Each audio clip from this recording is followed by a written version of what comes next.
뛰어나겠습니다.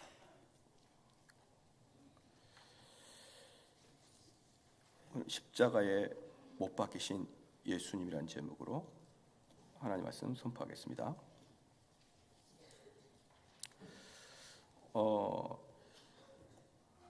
빌라도가 우리 예수님의 이제 고난을 준 다음에 빌라도가 사실은 예수님을 죽이고 싶은 마음은 없었습니다. 왜냐하면 아무리 찾아도 죄가 없었으니까 말입니다.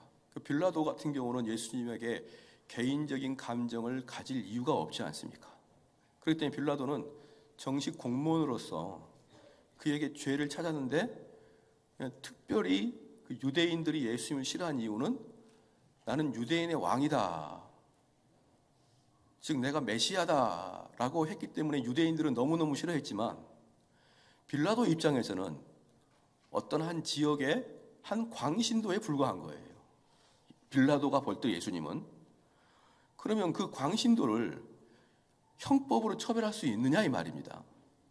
그렇기 때문에 빌라도는 우리 예수님을 그런 종류의 죄로는 처벌하기가 어렵다는 것이에요. 그래서 죄를 발견하지 못했다, 그런 뜻입니다. 형법으로 처벌할 죄를 발견하지 못했다. 우리도 뭐 예컨대 어떤 이만희 씨가 자기가 구세주라고 해서 자기가 오실 메시아라고 그렇게 이야기하고 다닌다고 해서 법원이 그 사람을 처벌할 수 있는 건 아니지 않습니까? 그거랑 똑같은 것이죠. 그래서 예수님을 처벌할 근거는 없는데 워낙에 이스라엘 백성들이 그 사람을, 예수를 죽이려고 하니까 이제 어쩔 수 없이 신문하다가 죽이기는 싫고 그 대신 유대인들이 저렇게 화를 내니까 유대인들의 마음을 좀 다독이려고 주님을 거반 때렸습니다. 거반 죽을 때까지. 이 정도 때리면 아마 불쌍해서 저들이 예수를 놓아주겠지, 이런 마음이었던 것이에요. 그래서 그렇게 거반 때린 다음에 사람들 앞에서 다시 묻습니다. 바라바를 놓아줄까, 예수를 놓아줄까 물으니까 사람은 바라바를 연호하기 시작했죠.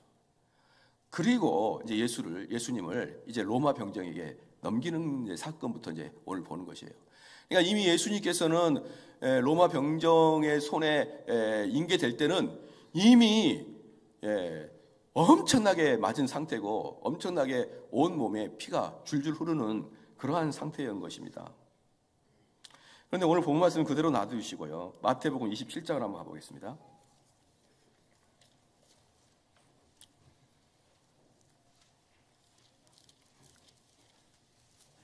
마태복음 27장. 이제 마태복음 27장에서 좀 더 자세하게 우리 예수님께서 당하신 고난을 보여줬는데 26절부터요 30절까지인데 25절부터 읽겠습니다. 백성이 다 대답하여 가로되 그 피를 우리와 우리 자손에게 돌릴지어다 하거늘. 그렇죠? 만약에 예수님이 죄가 없다 그러면, 억울하게 죽었다 그러면 그 억울한 대가는 우리 유대 백성들이 다 받을 테니까, 달게 받을 테니까 당신은 우리 그 예수를 죽여라, 이 말인 것이죠. 이에 바라바는 저희에게 놓아주고 예수는 채찍질하고 십자가에 못 박히게 넘겨주니라. 이때 이미 예수님은 그 전에 이미 빌라도 법정에서 이미 두들겨 맞은 상태인 것이죠.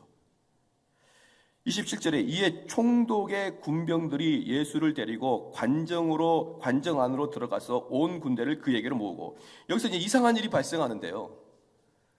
유대인들은 우리 예수님을 싫어하는 것은 당연히 싫어합니다. 입장을 바꿔놓고 생각하면요, 유대인들이 예수님을 싫어하는 것은 당연한 사건이에요. 그렇죠? 왜냐 그러면 그들의 입장에서는 이단이고요, 그들의 입장에서는 그렇게 자기들이 존경한 하나님을 자기 아버지라고 떠들고 다니고 자기가 유대인의 왕이라고 그러니까 유대인 입장에서는 어쩌면 이스라엘 백성들을 예수님을 미워하는 것은 인지상정이다라고 저는 생각을 됩니다. 예수님에 대한 바른 믿음이 없으면 그 예수님이야말로 이단 중에 이단인 거죠, 유대인들이 봤을 때. 그런데 여기 재밌는 게 뭐냐면 왜 로마 병정이 예수님께 미움을 갖느냐 이 말이에요. 그러니까 로마 병정은 정확하게 말하면 이방인이지 않습니까? 그럼 이들은 공무원이란 말이죠. 공무원은 뭐만 하면 됩니까? 공무원은 자기에게 하달된 그 일만, 공무만 집행하면 되는 것이죠.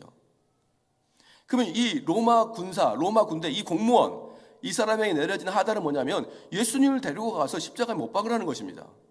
그러면 감정 없이 그냥 무덤덤하게 그 사람을 데리고 못 박으면 돼요. 예를 들어서 우리가 바울 보십시다. 바울은 빌립보 감옥에 갇힐 때 그 간수 알지 않습니까? 아무 감동 없이 감각 없이 그 바울이 불쌍한 것도 아니고요. 바울이 어떤 의의가 있을까 알아보는 마음도 없이 아무 관심도 없이 그냥 바울을 감옥에 넣고 아무 무덤덤하게 그냥 시간을 보내는 겁니다. 그렇게 오랫동안 전쟁터에서 사람 죽이고 그런 사람들은요.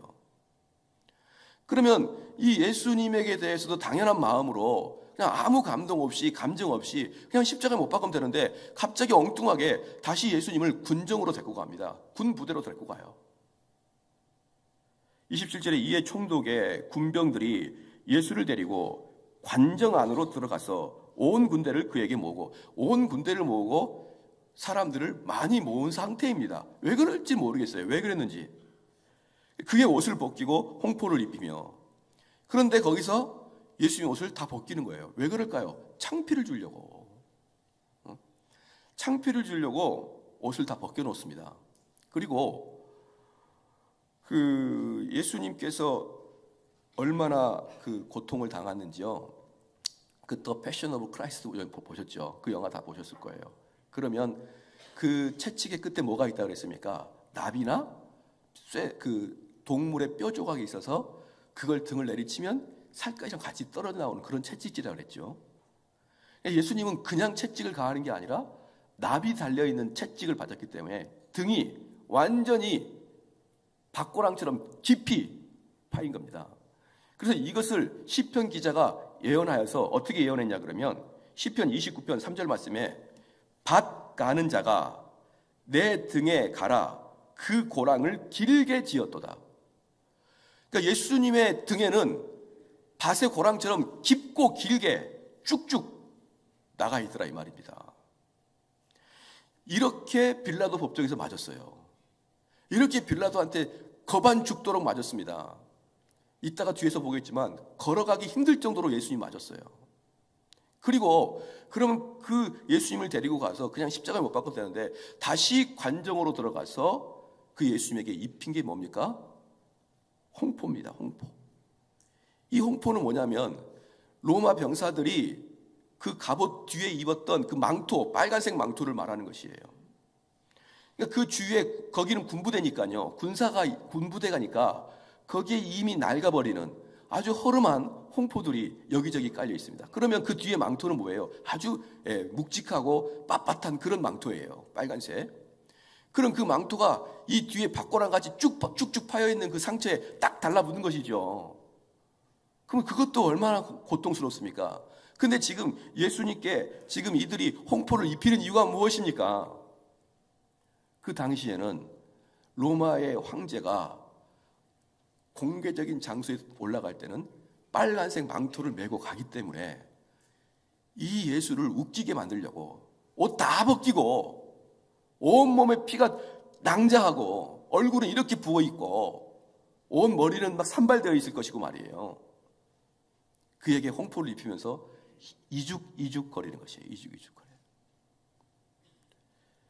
그 다음에 29절에 가시면류관을 엮어 그 머리에 씌우고, 이 가시면류관이 뭐냐 그러면요, 우리는 가시면류관 그러니까 우리가 그 예수님의 가시면류관을 쓴 걸 보면은 그 가시면류관이 꼭 탱자나무를 잘라서 만든 것처럼 생겼어요. 그렇죠? 탱자나무를 잘라서 만든 것처럼 생겼는데 실제적으로 이런 그 사막, 광야에서 나는 가시나무는 선인장 같은 가시나무예요. 선인장 같은 가시나무. 그래서 우리는 저기 사막을 가본 경험이 거의 없지 않습니까? 근데 저는 아르헨티나 가서 사막을 봤습니다. 사막을 보면은 이런 그 미국의 켄터키 같은 주에 보면은 쭉쭉 뻗어 있는 뭡니까? 거기에 막 독수리 앉아 있고 이러는 선인장 같은 걸 제가 봤거든요. 또 거기에 보면은 그 줄기처럼, 땅에서는 줄기처럼 나는데 가까이 보면 선인장 같은 가시가, 선인장 같은 나무가 아니라 땅에서도 이렇게 막 자라납니다. 그 가시의 특징은요, 길면서도 단단하면서도 얇습니다. 즉 뭐랑 비슷하냐면 바늘이랑 비슷해요. 바늘. 그것은 길면서 단단하고 날카로워요. 즉 행자나무 가시나무에 비해서는 비교도 안 될 만큼 예리하단 말입니다. 그거를 길게 뚝 잘라가지고 만들어가지고 예수님 머리에 깊이 박아놓은 것입니다. 왜 그랬을까요? 왜 가시 면류관을 예수님 머리에 씌웠을까요? 로마 황제가 대관식 나올 때 빨간 망토를 입고 그 다음에 머리에는 올리브관을 씁니다. 올리브관. 그래서 우리 성도들께서 그 로마 황제의 모습을 보려면 어디에 가장 구체적으로 나와 있냐 그러면 딱 그 인터넷 가서 쳐보시면 나폴레옹 대관식을 보십시오. 나폴레옹 대관식은 나폴레옹 스스로가 자기는 로마 황제의 대를 잇는다고 생각하기 때문에 로마 황제처럼 옷을 입고 나오는데 뒤에는 빨간 망토와 올리브관을 딱 쓰고 나옵니다. 그 다음에 29절에 가시 면류관을 엮어 그 머리에 씌우고 갈대를 그 오른손에 들리고, 갈대가 뭡니까? 황제가 들고 나온 홀이죠. 홀. 지팡이 같은 거. 그러니까 지금 뭡니까? 완전히 예수님을 희롱하는 겁니다. 희롱. 그리고 그 오른손에 들리고 그 앞에 무릎을 꿇고 희롱하여 가로되 유대인의 왕이여 평안할지어다. 유대인의 왕이여 평안할지어다.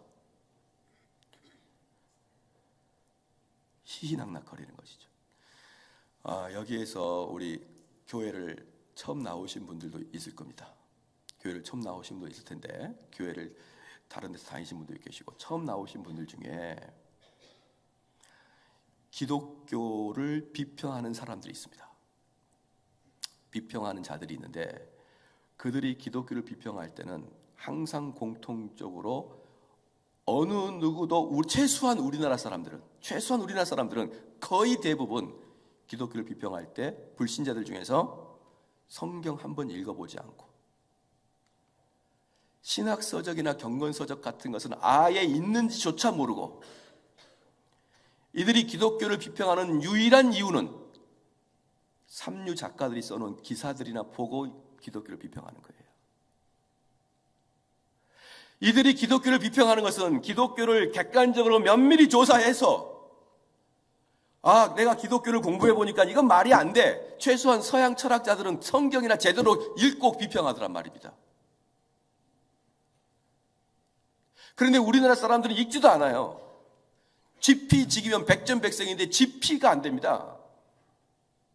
지피지기가 안 되는 거예요. 나를 알고 적을 알아야 되는데 적을 몰라요. 기독교가 뭔지를 모릅니다. 그들의 기독교는 그냥 상식에 의한 기독교, 그냥 뉴스에 떠들어대는 기독교, 그런 기독교를 달고 자기가 기독교에 대한 날카로운 비평을 하는 것처럼 기독교를 그렇게 비평합니다. 참으로 어리석고 웃긴 이야기죠.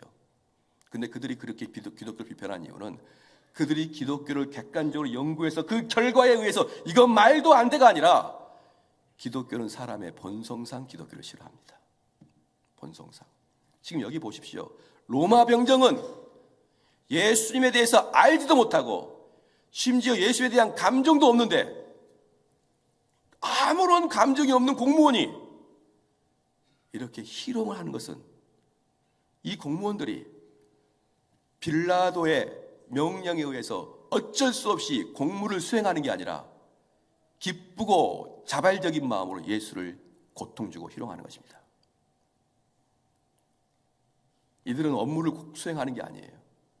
그래서 불신자들은, 교회를 다니지 않는 사람들은 그들이 예수님을 공격할 때 기쁘고 자발적인 마음으로 예수를 공격하고 비아냥거리고 희희낙낙거리고 이직이직거립니다. 여러분, 얼마나 두려운 일인지 아십니까? 그러한 것들이. 그래서 이제 평안할지어다 이렇게 이야기하는데, 우리 예수님은 거기에 대해서 별 말씀을 안 하시는 겁니다. 별 말씀을 안 하시니까 여러분도 누군가가 놀리려고 이죽이죽거렸는데 그 사람이 반응이 없으면 어떻습니까? 화가 더 나는 거예요. 화가 더 납니다. 최대한 이 사람을 고통 주고 이 사람을 희롱거리려고 하였는데 이 사람이 평안합니다. 왜 평안할까요? 우리 주님은 이 모든 일이 하나님의 예비하심과 작정하심을 통하여 자기가 가야 될 길의 일부라는 것을 우리 주님은 알고 계셨거든요. 그러니까 주님은 자기를 그렇게 희롱하는 사람 앞에서 마음에 1.1핵도 요동이 없었던 것입니다. 요동이 없었던 것이에요. 그러니까 이 로마 병사가 화가 나가지고 어떻게 하십니까? 어떻게 합니까? 30절에 보니까 그에게 침 뱉고 갈대를 빼서 그의 머리를 칩니다. 이게 갈대는 여러분들 회초리와 같은 건데요, 이미 온 몸이 피로 물들었고 상처로 벌어져 있는 상처를 갈대로 치는 것도 얼마나 아픈지 모릅니다. 얼굴에 침을 뱉으면서, 여기에 나와 있지 않지만 복음서 여기저기 이렇게 해서 짜맞춰 보면은, 그리고 마지막에는 뺨으로 얼굴을 때립니다. 손바닥으로 얼굴을 때려요.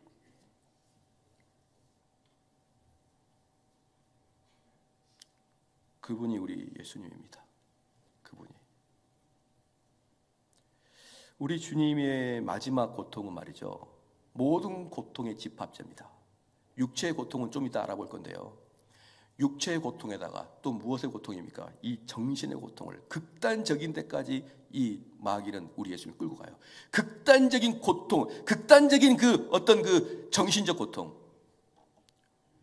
예수님이 십자가에 매달려 계시는데 지나가는 사두개인과 지나가는 행인들이 뭐라고 한 줄 아십니까? 야, 쟤는 남은 구하고 지는 못 구하네. 희죽거리고. 야, 이제 이쯤 되면 네가 아버지라고 그 하나님이 너를 구원해 주시지 않겠니? 희죽거리고. 마지막에 사탄이 우리 예수님을 시험하는 마지막 도구로 뭐였냐면요, 분노를 유발하게 했습니다. 분노를. 우리 주님께서 그 자리에서 하늘의 군사를 불러 모아서 내가 참으로 하나님의 아들인 것을 증명해 보이마 하면서 죽기 전에 하늘문을 열고 번개를 쳐서 거기 장교들을 다 죽여버리고 사두개인 죽이고 보았냐? 이런 마음이 100번이고 1000번이고 들지 않았겠습니까?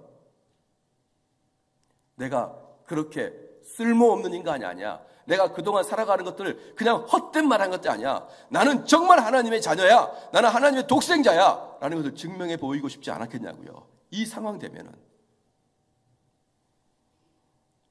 그런데 여러분, 아까 불신자 여러분 마음속에 하나님을 가벼이 여기고 하나님을 향해서 이죽이죽거리는 사람들이요, 계시록 19장 14절 15절 말씀에 이렇게 나와 있습니다. 하늘에 있는 군대들이 희고 깨끗한 세마포를 입고 백마를 타고 그를 따르더라. 하늘에 있는 군대들이 희고 깨끗한 세마포를 입고 백마를 탄 분을 따르더라. 이것은 뭐예요? 지금 십자가에 헐고 낡은 홍포를 입은 예수님과 비교돼서 대조돼서 보여주는 것이에요. 천국에 있는 분은, 그 예수님은 이제 희고 깨끗한 세마포를 입으시고 백마를 타신 분인데 그 뒤에 하늘의 군대가 따르더라. 그의 입에서는 이 한검이 나오니, 옛날 성경에는 이 한검인데 그 이자가 뭐냐면 날카로운 이자입니다. 그래서 이 한검은 뭐냐면 날카로운 한검이 나오니 그것으로 만국을 치겠고 친히 저희를 철장으로 다스리며, 이제 그때는 하나님께서, 예수 그리스도께서 만왕의 왕이신 예수 그리스도께서는 더 이상 십자가에 달리신 것처럼 그렇게 힘없이 어린 양처럼 다스리시는 게 아니라 이미 승천하신 하나님께서는 이 세상을 다스릴 때는 철로 너희를 다스리겠다는 겁니다. 철로.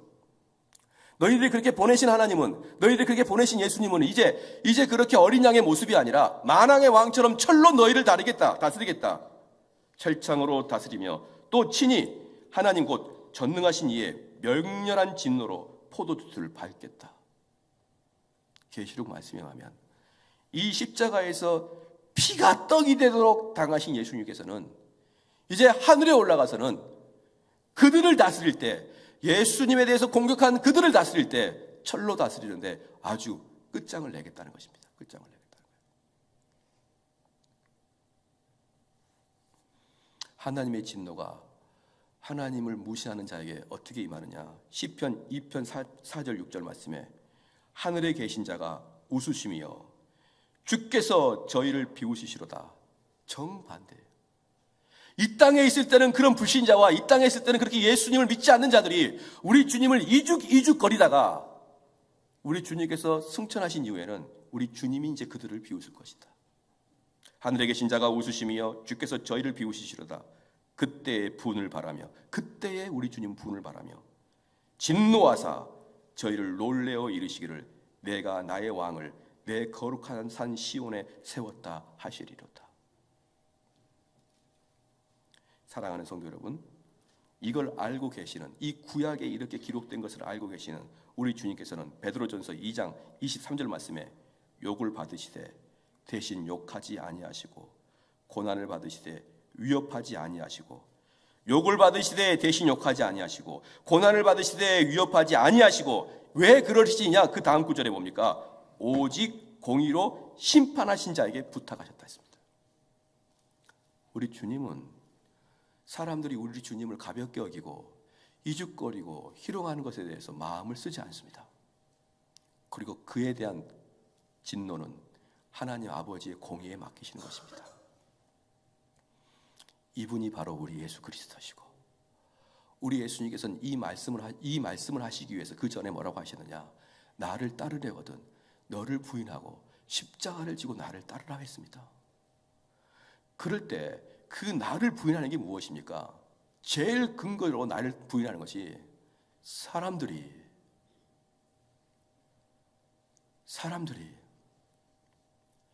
여러분을 향해 이죽거리고 상처 주고 찌르르 말을 하고 희희낙낙거려도 여러분의 화를 절제할 수 있는 게 여러분 자신을 부인하는 거예요. 정신들 차리십시다.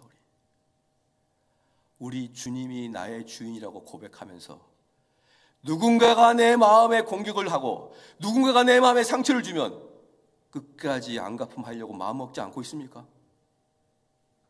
내가 언젠가는 저 버르장머리 없는 놈한테 내가 한마디 하고 말지. 네가 도대체 내가 누군 줄 알고 함부로 나한테 그렇게 이야기하는 거니? 한번 당해봐라. 우리 그러한 사람 있지 않느냐 이 말이에요. 그러면서 입으로는 우리 주님의 제자라고 말하지요.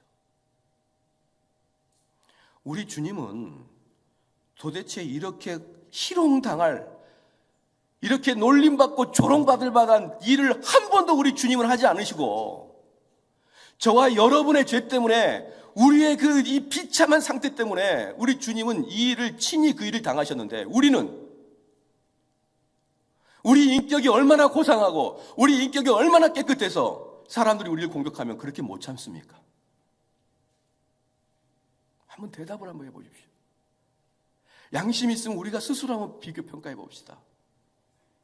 우리가 받아 마땅할 그러한 저주를 우리 주님이 받으시면서도 양이 도살장에 끌려가는 것처럼 한마디 반항도 하지 아니하고 그대로 자기 몸을 내어주셨는데, 우리는 우리 자신을 너무나 고귀하게 평가합니다. 우리 자신을 너무나 좋게 평가합니다. 그래서 누가 나한테 버르장머리 어깨 하면은 그때는 마음에 딱 담아두고 있다가 나중에 돌려서 쳐버립니다. 뭐라고요? 이렇게 이야기하죠. 그가 나한테 잘못한 것은 용서해도 나는 잊지는 않고 있겠다. 그럼 잊지 않고 뭐하게? 언젠가는 갚아주겠다는 거 아닙니까? 언젠가는 갚아주겠다. 당해봐라. 여러분, 이게 그리스도인이냐 이 말이에요. 이게 우리 좀 진지하게 생각해 봅시다. 우리 장난으로 신앙생활 하지 맙시다. 신앙생활, 여러분 여기 교회 올 때, 우리 교회 들어올 때 시험 봐서 들어왔습니까? 아니면 자격증 가지고 들어왔습니까? 아니면 성령의 열매를 있다는 걸 검증받고 이 교회 안에 들어오신 것입니까? 그냥 들어왔잖아요. 그래서 여기 앉아 있는 것이 우리가 참된 성도인 것을 완벽하게 증명해 주지는 않다 이 말입니다. 왜? 아무 조건 없이 왔으니까.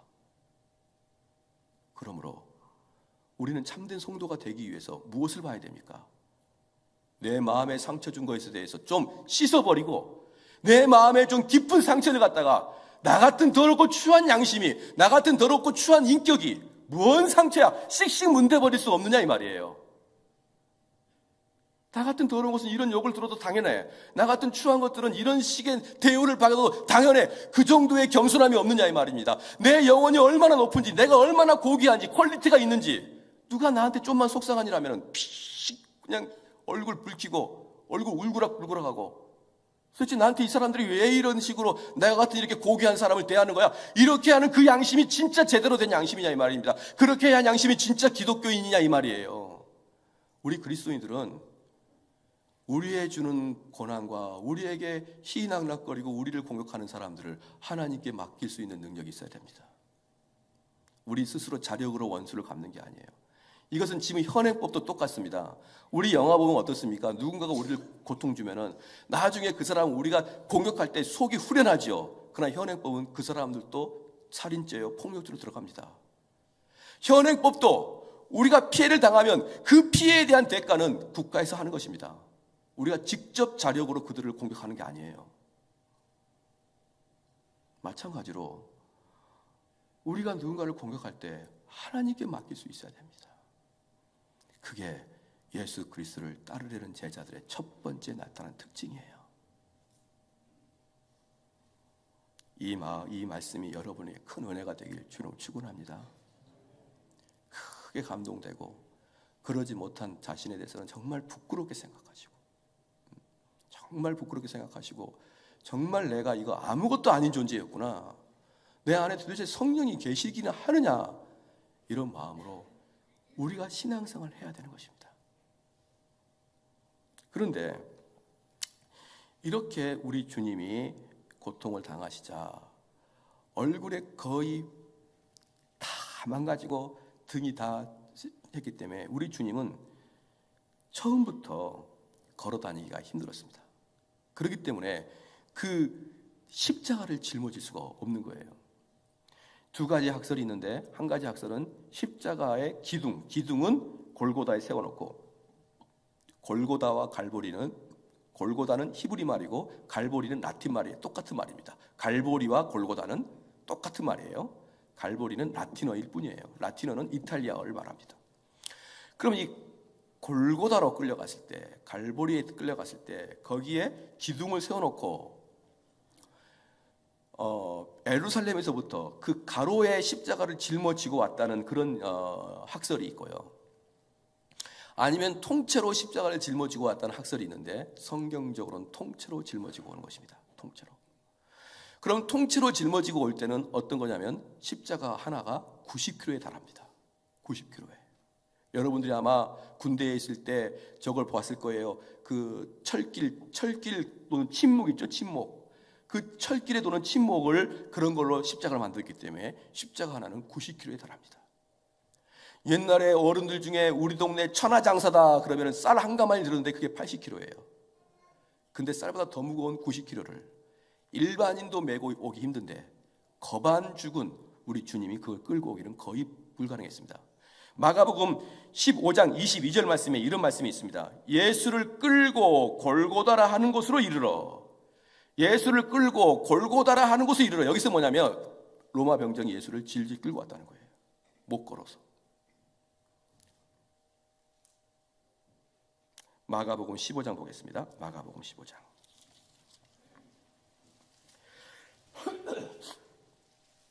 마가복음 15장 보니까 22절에 예수를 끌고 골고다라 하는 곳 번역하면 해골의 곳에 이르러. 왜 이곳이 해골인지는 잘 몰라요. 해골같이 생긴 동산인지 사람을 많이 죽여서 해골이 많은 것인지 모르겠지만 하여튼 해골이라는 곳입니다. 동네 이름이. 근데 바로 끌고라는데 그 바로 앞에 21절에 마침 알렉산더와 루포의 아비인 구레네 사람 시몬이 시골로서 와서 지나가는데 저희가 그를 억지로 같이 가게 하여 예수의 십자가를 지고, 그렇죠? 지우고. 그러니까 여기서 구레네 사람 시몬의 사람을 만났는데 우리 예수님이 하도 걸어가지를 못하니까 22절 말씀 보니까 질질질 끌고 가야 될 그런 상황이니까 도저히 끌고 갈 수 없으니까 지나가는 행인 한 명을 붙잡아서 너가 이거 십자가 져라 이렇게 하는 것이죠. 그러면 우리가 입장을 바꿔놓고 생각해 보십시오. 90km예요. 예루살렘 얼마나 덥습니까? 그걸 골고다까지 끌고 가는 겁니다. 당연히 싫죠. 당연히. 그런데 이 구레네 사람 시몬은 보편적인 유대인들하고는 틀립니다. 보편적인 유대인들은 왜 거기에 모였냐면 예수님을 희롱하기 위해서 모였습니다. 보편적인 유대인들은 예수님을 희롱하려 모였는데 이 구레네 사람 시몬은 시골에서 와서 예루살렘을 향해서 걸어가고 있는 행인이었어요. 그러니까 예수님을 희롱할 생각이 전혀 없던 일반적인 아무 생각 없던 행인. 그런데 이 구레네가 어디냐? 지금의 북아프리카 리비아입니다. 리비아 사람 구레네 시몬이죠. 그럼 이 당시에 리비아는 유대인들이 아주 많이 살고 있었던 지역이에요. 그 당시에 유대인들은 지금도 마찬가지지만 그 당시에 유대인들도 아주 돈에 아주 명확하게 밝았습니다. 아주 밝아요. 그런데 그 당시 그래서 유대인들이 외국에 특별히 지중해를 중심으로 북아프리카에 많이 살았는데 제일 많이 살았던 데가 알렉산드리아에 제일 많이 살았고 그 다음에 리비아에 많이 살았습니다. 거기에는 함부로 다룰 수 없을 만큼이나 권세를 가지고 살았어요. 얼마나 많이 살았던지. 근데 그 리비아 사람 시몬이 예루살렘에 오는 이유는 뭘까요? 네, 그렇습니다. 바로 이 기간이 무슨 기간입니까? 유월절의 기간이에요. 예수님은 십자가에 못 박힐 때가 유월절의 기간이다 이 말이죠. 왜? 우리 예수님은 유월절의 어린 양이기 때문에 유월절에 예수님 못 박힌 것입니다. 그럼 이 사람은 누굴까요? 리비아에 살고 있던 디아스포라 유대인인 것이죠. 그래서 예루살렘에서 유월절을 지키기 위해서 예루살렘으로 온 사람입니다. 근데 이 사람이 예루살렘으로 들어갈 때 유월절을 지키러 들어갈 때 하나님께서 아주 적재적소 정확한 시간에 하나님과 구레네 시몬을 만나게 하심으로 구레네에게 우리 예수님을 돕는 사역을 시켰습니다. 그런데 그때 말씀을 할 때 21절에 그냥 구레네 사람 시몬이라 이렇게 말씀하지 않고 뭐라고 하냐면 마침 알렉산더와 루포의 아버지라고 표현합니다. 알렉산더와 루포의 아버지인 구레네 사람 이렇게 이야기한 것입니다. 그럼 우리가 여기서 한번 상식적으로 한번 이야기를 해볼까요? 알렉산더와 루포, 즉 구레네 사람 시몬의 아들인 이 루포와 알렉산더가 더 유명할까요? 아니면 시몬이 더 유명할까요? 그 당시에 시작 알렉산더와 루포가 더 유명하죠. 예를 들어서 이겁니다. 아주 유명한 사람이 있어요. 예컨대 옛날에 김영삼 대통령 아주 유명하죠. 그럼 김영삼 대통령 그때 유명할 때 그때 아주 기억에 지금 남는 게 보면은 그 시골에서 새우 장사인가요? 아니면은 그 염전을 하시나 그 아버지가 가끔 TV에 나옵니다. 근데 그 아버지 소개할 때 어떻게 소개하냐면 김영삼 대통령의 아버지 이렇게 표현해요. 김영삼 대통령이 훨씬 유명하다 그 뜻이에요. 누구의 아들 그러면 아버지가 유명하다는 뜻이고요. 누구의 아버지 그러면 그 아들이 유명하다는 뜻인 것입니다. 그러면 마침 알렉산더와 루포의 아비인 구레네 사람 시몬 이렇게 이야기하는 거 보면 알렉산더와 루포는 그 당시에 유명한 사람이었다. 유명한 사람이었다. 그런데 이 마가복음이 언제 쓰여졌냐 그러면요. 최대한 빨리 잡아도 AD 50년입니다. AD 50년이에요. 예수님 돌아가신 게 이래저래 잡아도 어쨌든 AD 30년에서 33년 사이에 예수님 돌아가셨어요. 그러니까 예수님이 돌아가신 이후에 마가복음은 약 20년 후에 기록이 되어 있었던 것입니다. 사랑하는 성도 여러분, 그러므로 우리 예수님 돌아가신 이후에 20년 동안 알렉산더와 루포는 초대교회에서 유명한 사람이 된 것이에요. 초대교회에서 유명한 사람이 된 것입니다. 그래서 누구든지 편지 쓸 때 루포와 알렉산더의 아버지 그럼 다 할 정도로 초대교회에서는 아주 유명한 사람이 된 것입니다. 로마서를 한번 펴보겠습니다. 로마서 16장입니다.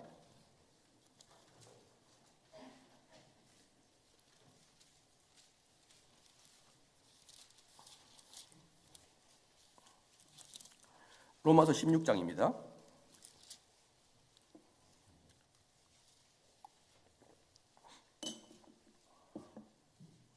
16장 13절 말씀입니다. 16장 13절 말씀 다 같이 한번 읽겠습니다.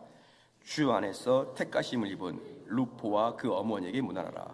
그 어머니는 곧 내 어머니라. 여기 루포가 구레네 사람 시몬의 아들입니다. 그러니까 지금 바울이 뭐라고 그러냐면 주관에서 택함을 입은 루포와, 그러니까 루포를 이미 초대교회 유명한 자로 이미 여기고 있습니다. 루포와 그 다음에 그 어머니는 누굽니까? 구레네 사람 시몬의 아내입니다. 구레네 사람 시몬의 아내를 바울은 어머니처럼 섬기고 있었던 거예요.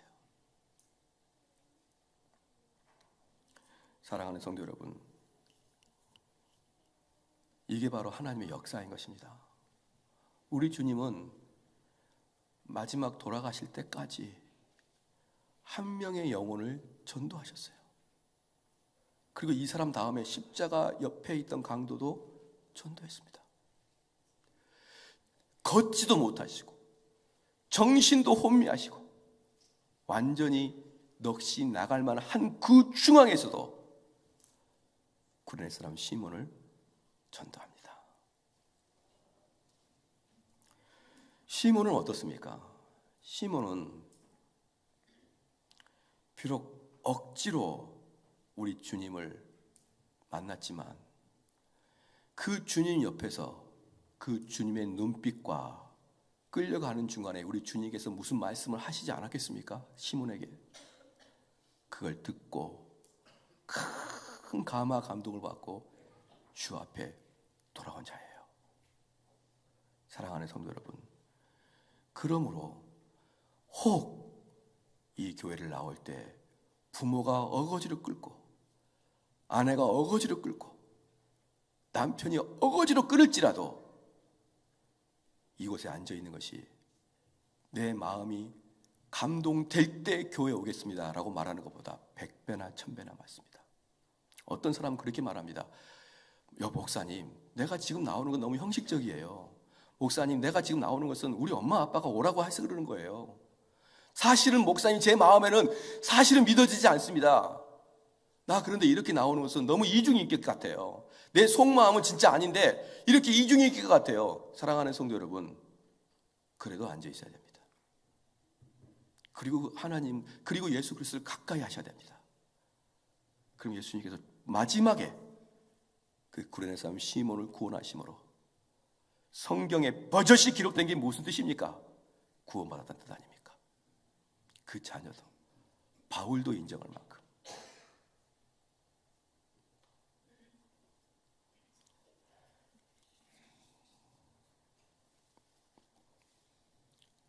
우리 주님께서는 이제 육체적 정신적 고통을 봤으면 이제 육체적 고통을 좀 보겠습니다.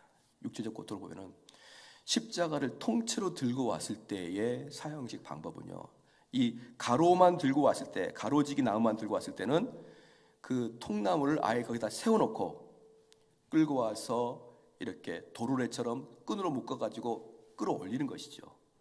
그래서 끌어올려서 누워있을 때는 손에다가 못을 박고 끌어올려서 발목을 박는데, 십자가를 통째로 가져올 때는 그냥 십자가 위에 눕혀서 이렇게 박습니다. 아래에서, 땅에서.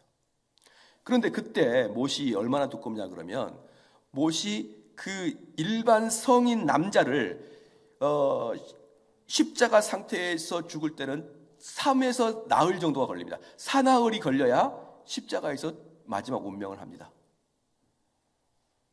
그러기 위해서 그것을 지탱하기 위해서는 못이 두꺼워야 되겠죠.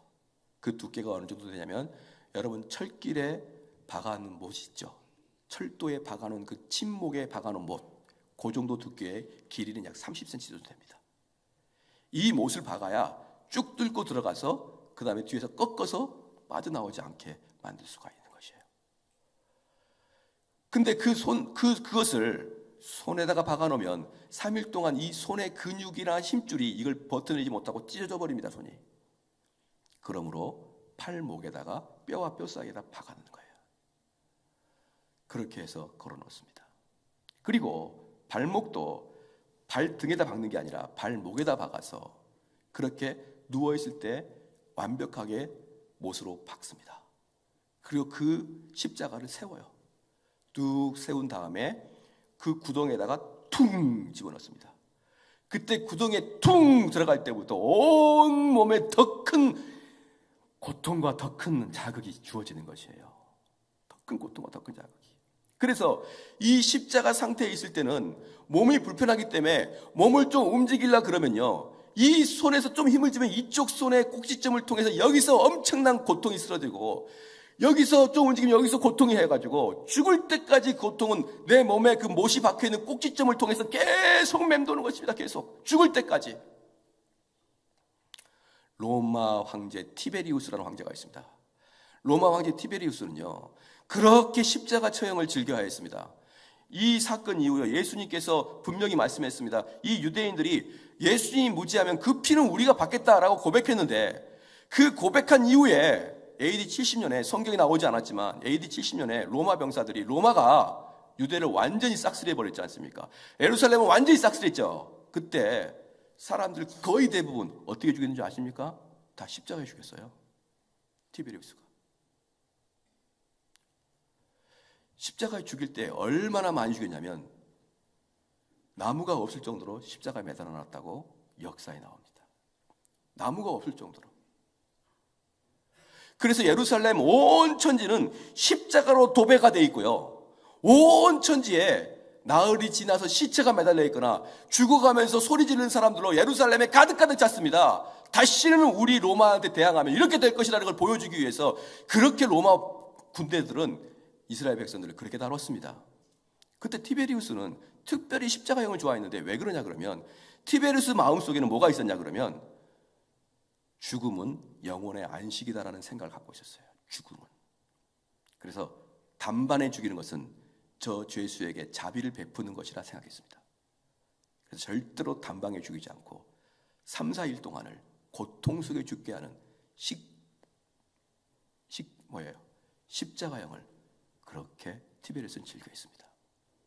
사랑하는 성도 여러분, 그러면 온 몸이 죽을 때까지 물과 피를 다 쏟는데, 여러분 그 가끔 영화 보면은 예수님 발밑에 판자떼기 하나 붙어 있죠. 그 예수님 다리는 이렇게 약간 꼬부러져 있죠. 그게 왜 그러냐 그러면요, 십자가에 매달리면은 몸이 이렇게 이제 축 처집니다. 그럼 손이 이렇게 올라가게 되면서 몸이 축 처지면서 횡격막이 딱 달라붙어요. 횡격막이 달라붙으면 어떻게 되냐, 폐가 숨을 쉴 때 이게 왔다 갔다 해야 되는데, 딱 달라붙으면 왔다 갔다 못합니다. 그래서 숨을 못 쉬어요. 그래서 십자가에서 돌아가실 때는, 십자가에서 죽을 때는 거의 대부분 질식사로 죽습니다. 질식사로. 숨을 못 쉬니까. 횡격막이 해가지고 다치니까. 그러면은 이 사람은 횡격막이 다쳐서 숨을 못 쉬면 어떻게 됩니까? 다리에 힘을 주고 다시 쭉 서야 됩니다. 그러기 위해서 발판을 마련해놨습니다. 그럼 이 사람이 숨을 쉬려면 다리에 힘을 주고 쭉 뺄 때 어떻습니까? 엄청난 고통을 당하는 거예요. 등은 어떻습니까? 등은 박고랑같이 갈기갈기 찢어졌는데 뒤에 거치는 나무를 찢고 올라갑니다. 숨을 쉬면 고통이요, 가만히 있으면 질식입니다. 얼마나 로마 황제가 이걸 즐겼을까요?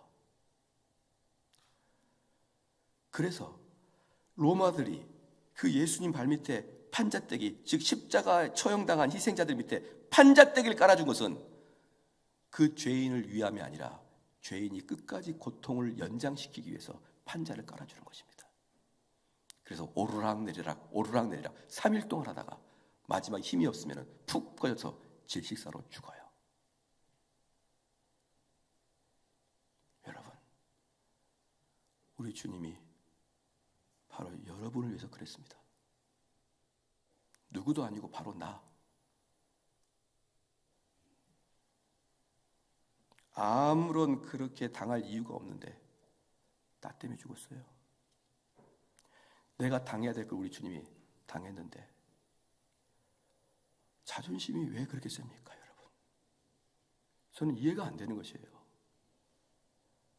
왜 그렇게 자존심이 세고, 왜 그렇게 벼르고 있고, 왜 그렇게 한 말 해버려야 되고, 한마디 확 찔러버려야 되고.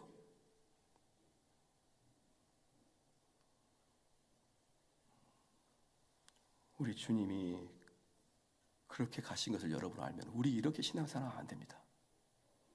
우리 주님이 나를 위해서 그렇게 죽을 때까지 고통을 당하면서, 그리고 우리 주님이 마지막에 십자가에 못 박힐 때 로마 병정이 모략을 탄 포도주를 입에 먹입니다. 이건 마취약이에요. 우리 예수님 먹지 않아요. 먹지 않습니다. 왜 그러냐면요, 우리들 그 IS나 이슬람 애들한테 잡혀가서 눈 가리고 주황색 옷 입고 사형당하는 걸 여러분 인터넷에서 보시죠. 그런데 뒤에서 그 IS 애들이 총을 딱 겨누고 있습니다. 그런데 우리가 보기에 상상외로 앞에 무릎 꿇고 앉아있는 애들이, 처형당할 애들이 평안하게 보이죠. 만약에 그러한 일들이 나에게 발생했다 그러면 아마 부들부들 떨 것이고요, 아마도 심지어는 오줌을 쌀 수 있을 것입니다. 그런데 거기 있는 사람은 의외로 평안하죠. 왜 그럴 줄 아십니까? 마취를 시켜놨기 때문에 그렇습니다. 그래서 이 당시에도 사형수들이 못을 박힐 때 로마 병정들이 그에게 마취를 주는 이유는 뭐냐면, 이 못을 박을 때 너무나 고통스러우면 사람들이 악을 쓰니까 자기들이 일하기가 부담스러우니까 일단 마취부터 시키는 겁니다. 마취 시킨 다음에 못을 박아버리는 것이죠. 그럼 덜 고통스럽지 않습니까? 근데 우리 주님은 그걸 먹지 않습니다. 왜 그럴까요? 나는 모든 고통을 하나도 남김없이 손끝부터 발끝까지 다 당해야 된다는 것이 우리 주님은. 모든 고통을 어떠한 도움도 없이 자연적인 상태에서 그 고통을 다 당해야 저와 여러분의 죄를 그제서야 사해 줄 수 있는 것입니다. 그런데 우리는 어떻습니까? 조그만한 기분 나쁨에도 얼굴이 울그락불그락해지고, 저는 이해할 수가 없어요. 우리 주님이 그리고 마지막에 우리에게 주신 게 뭡니까? 자기 목숨 다 주셨는데 여러분 주님에서 못 줍니까? 11시에 예배 한번 나와서 1시간 드리고 헌금 한 돈만 원 하고 끝. 내가 할 것 다 했습니다.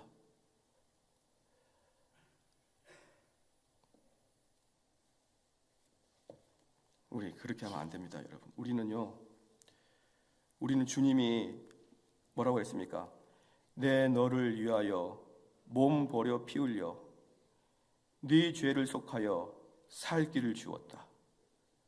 너희 위에 몸을 주었건만 넌 날 위해서 뭘 줬냐? 우리는 겨우 1시간 드리죠, 주 앞에. 그리고 할 것 다 했다고 생각하죠. 우리 주님은 나와 여러분을 위해서 다 줬습니다. 그래서 우리 주님은 여러분에게 원하십니다. 너 목숨 나에게 달라. 너 거 다 달라, 나한테. 네 마음 다 달라. 사랑하는 성도 여러분, 이번 주부터 고난주가 시간됩니다. 고난주가 시작될 때 제발 여러분 마음을 겸손하게 하시길 바랍니다. 겸손하게 하시고, 지금까지 내 마음속에 밉고 원수진 자들을 하나님 앞에 철저히 회개하시고, 나같이 그렇고 더럽고 추한 자를 위해서 우리 주님이 그렇게 돌아가셨는데, 나는 겨우 나를 기분 나쁘게 한 사람들 찾아다니면서 공격하고 뒤에서 공격하고 쑥덕거렸고 얼마나 추하게 살아왔습니까? 일주일 내내 그거 회개해야죠. 그거 회개하시면서 주님, 내가 주님의 길을 가겠습니다. 내가 비록 억울하고 내가 열받은 것이 있을지라도 내가 이 모든 것을 주님 앞에 드리겠나이다. 할렐루야. 그런 마음으로 여러분 한 주간을 살아야 됩니다.